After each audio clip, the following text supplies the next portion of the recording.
Hello everyone, स्वागत है आप सबों का अपने यूट्यूब चैनल डॉक्टर चेतन सर पे। आज हम लोग कक्षा 9वीं के गणित का पहला अध्याय का कोड कंसेप्ट देखेंगे। तो चलिए शुरू करते हैं। चैप्टर का नाम है संख्या पद्धति नंबर सिस्टम। ठीक है, तो उनमें हम देखेंगे कि जो कोड कंसेप्ट होगा इस चैप्टर के सभी कोड कंसेप्ट को हम लोग जानने की कोशिश करेंगे, प्रयास करेंगे। तो चलिए बढ़ते हैं, अब देख लेते हैं इसको और इससे आगे बढ़ते हैं। छोड़ दीजिए, मैं अपने लगाएंगे इसमें, इसके बाद लगाएंगे। ठीक है, तो अब हम लोग देखेंगे इसमें कि परिमेय संख्या जो होता है, इसमें परिमेय संख्या लिखा है ना, कि परिमेय संख्या क्या होता है कि जो संख्या p बटा q के रूप में हो, जहाँ p q पूर्णांक हो, q नॉट इक्वल टू 0 हो और p q का HCF 1 हो, उसे हम परिमेय संख्या कहते हैं। ये सारी चीजें यहाँ पे लिखी हुई है कि परिमेय संख्या p बटा q के रूप में होना चाहिए, नीचे में 0 नहीं होना चाहिए, के रूप में होता है, उसे परिमेय संख्या कहते हैं। और पी क्यू पूर्णांक भी होना चाहिए, और पी क्यू जो होना चाहिए क्या होना चाहिए, पूर्णांक होना चाहिए। पी क्यू आपके पूर्णांक होना चाहिए, पूर्णांक होना चाहिए। पी क्यू आपके पूर्णांक होना चाहिए, ये आपको कहना पड़ेगा। ठीक है, तो ये आपको कहना पड़ेगा कि पी क्यू क्या होना चाहिए, पूर्णांक होना चाहिए। चलिए आगे बढ़ते हैं। अब हम लोग आगे बढ़ते हैं, इसको आपको कहना पड़ेगा कि पी क्यू पूर्णांक होना चाहिए। और एक चीज कहना पड़ेगा कि HCF जो है ये P और Q का जो है HCF PQ का जो है ये 1 होना चाहिए, तो जाके ये आपका कंप्लीट होगा। एक संख्या को हम परिमेय संख्या कहेंगे कि जो संख्या P बटे Q के रूप में हो, PQ पूर्णांक हो, Q का मान 0 नहीं हो और PQ का मौसा 1 हो, उसे हम परिमेय संख्या कहते हैं। ठीक है, अब नेक्स्ट है कि परिमेय संख्या की पहचान, कि आप कैसे पहचानेंगे कि ये परिमेय संख्या है।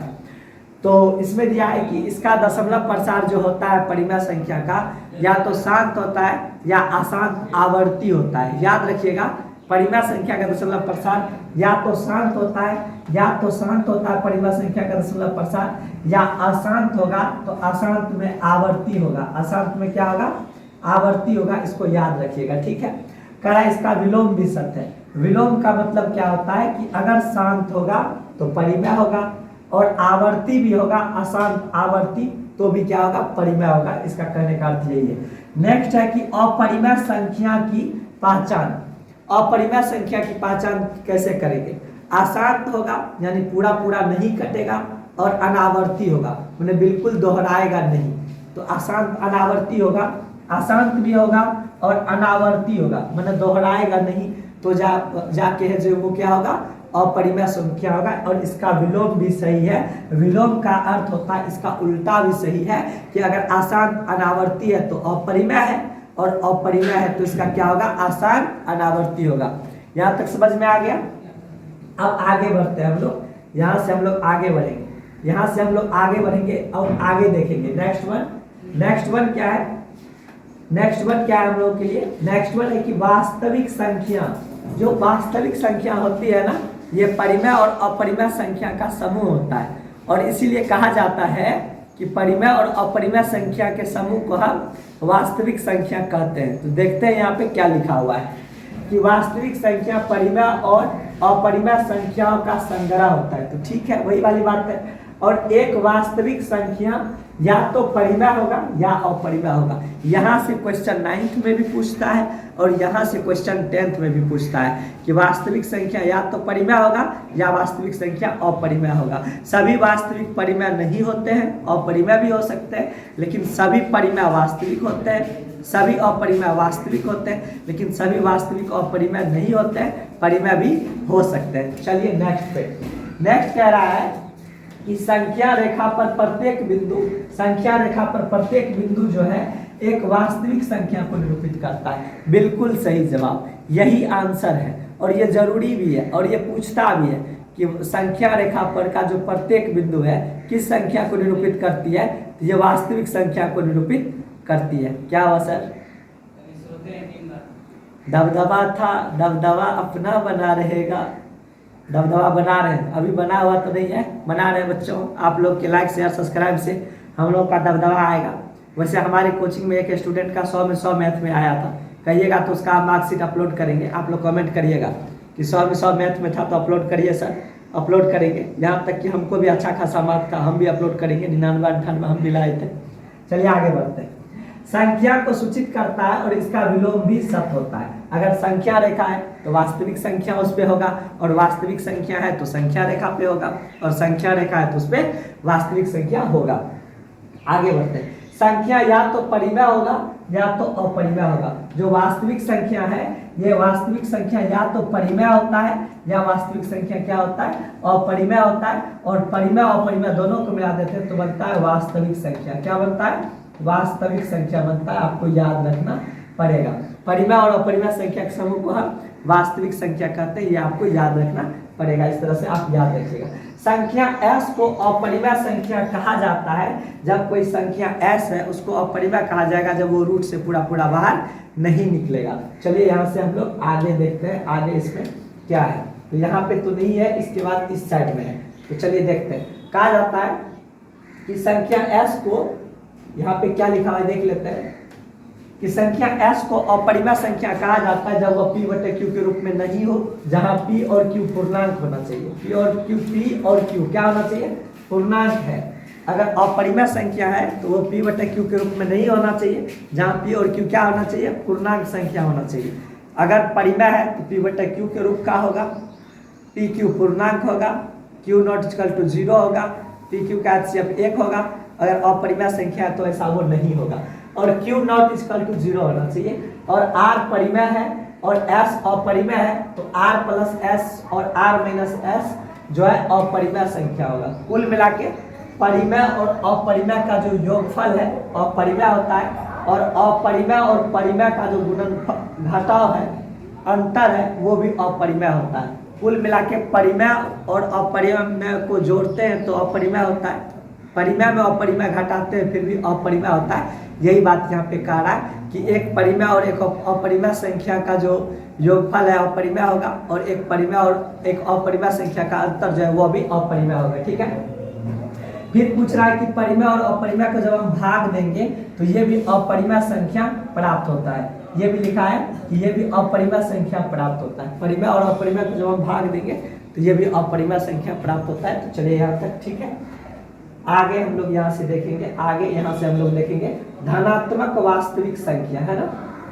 धनात्मक वास्तविक संख्या a और b के लिए अगर कोई धनात्मक संख्या है, 0 से बड़ी संख्या को हम धनात्मक संख्या कहते हैं। अगर कोई पूछे धनात्मक संख्या किसे कहते हैं तो आप कहिएगा कि 0 से बड़ी संख्या को हम धनात्मक संख्या कहते हैं। और अगर a भी 0 से बड़ा है और b भी 0 से बड़ा है तो उसमें क्या होगा कि अगर रूट अंदर a b है, दोनों को अलग अलग करके हम लिख सकते हैं। जैसे रूट अंदर 15 है, आप इसको लिख सकते हैं रूट अंदर 5 गुना रूट अंदर 3, ऐसे करके आप लिख सकते हैं। ठीक है।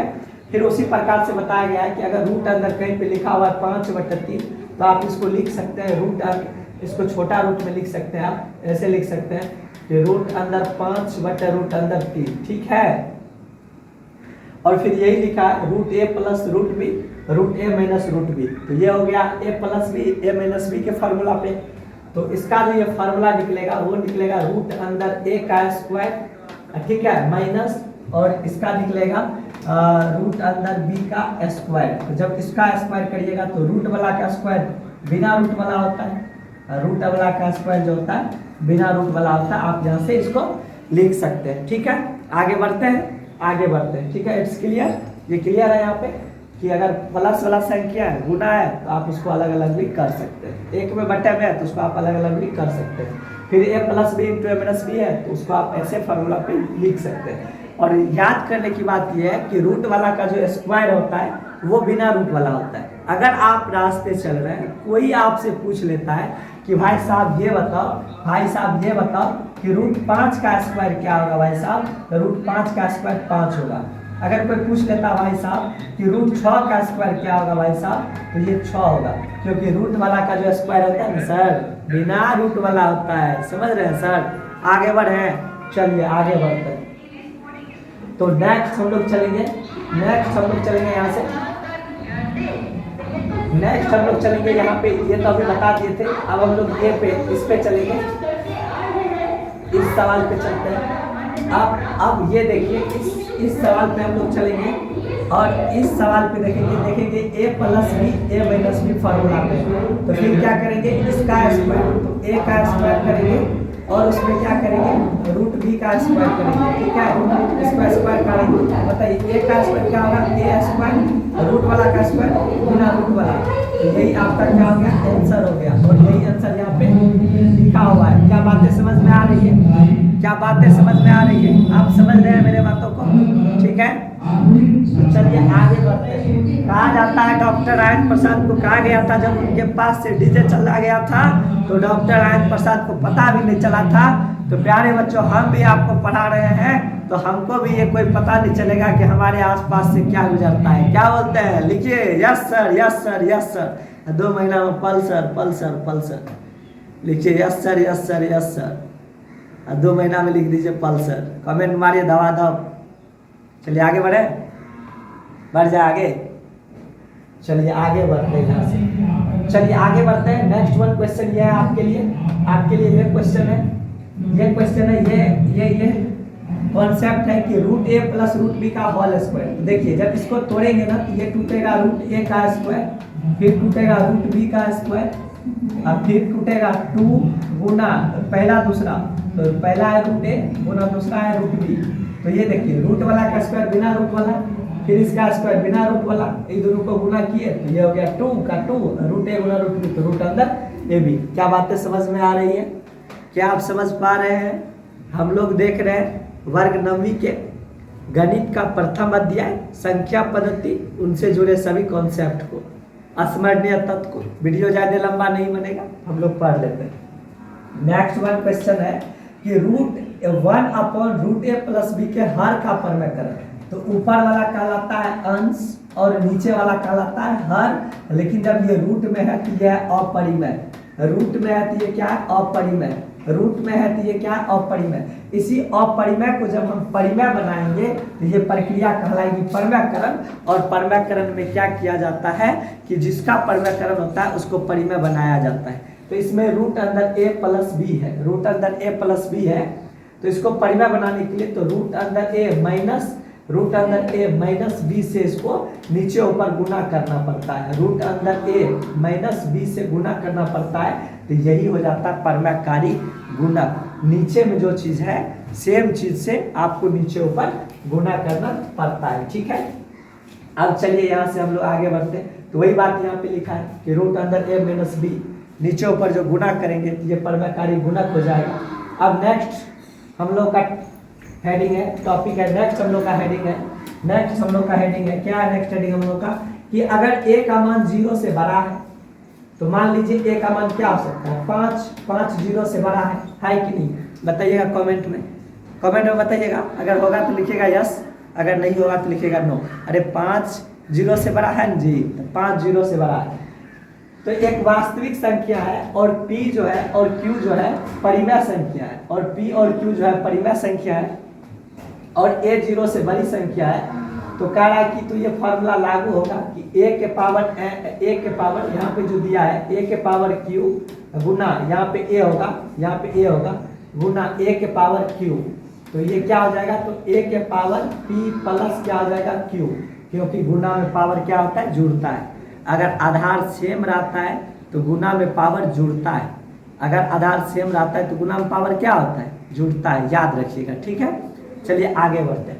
नेक्स्ट वन है कि पावर के होल पावर है। अगर a के पावर p है और उस सब के पावर q है तो ये हो जाएगा a के पावर pq, ये हो जाएगा a के पावर pq। इसको हमेशा याद रखिएगा, अगर पावर के होल पावर है तो उसको गुना हो जाएगा।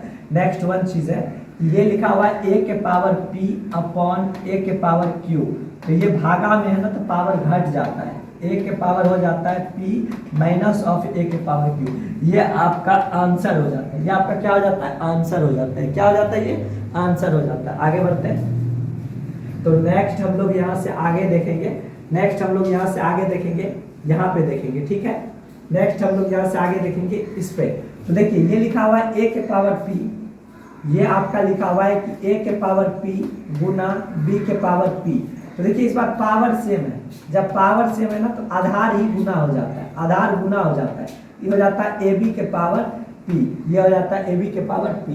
अगर आप एग्जाम्पल हम दे आपको, अगर आपको हम एग्जाम्पल दे तो एग्जाम्पल हो जाएगा 2 के पावर 5 गुना अगर पावर सेम है 3 के पावर 5, तो देखिए पावर सेम है तो आधार इसका गुना हो जाएगा, तो 3 दूना 6, तो हो जाएगा 6 के पावर कितना हो जाएगा 5।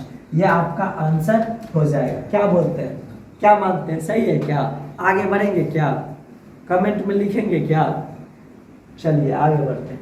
नेक्स्ट वन क्वेश्चन, ये क्वेश्चन है कि पावर माइनस में ये लिखा है a के पावर माइनस p, तो जब कभी भी पावर माइनस में है उसको प्लस बनाने का तरीका होता है 1/a के पावर p।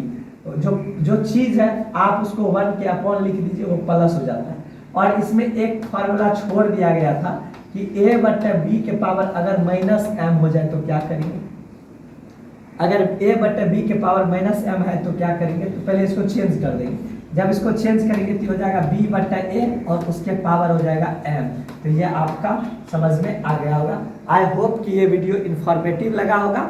अगर ये वीडियो सही लगा होगा, यूजफुल लगा होगा, तो वीडियो को लाइक कर दीजिए, चैनल को सब्सक्राइब कर दीजिए, अपने 9th क्लास के साथियों से शेयर कर दीजिए। मिलते हैं नेक्स्ट वीडियो पे, तब तक के लिए जय हिंद, जय भारत।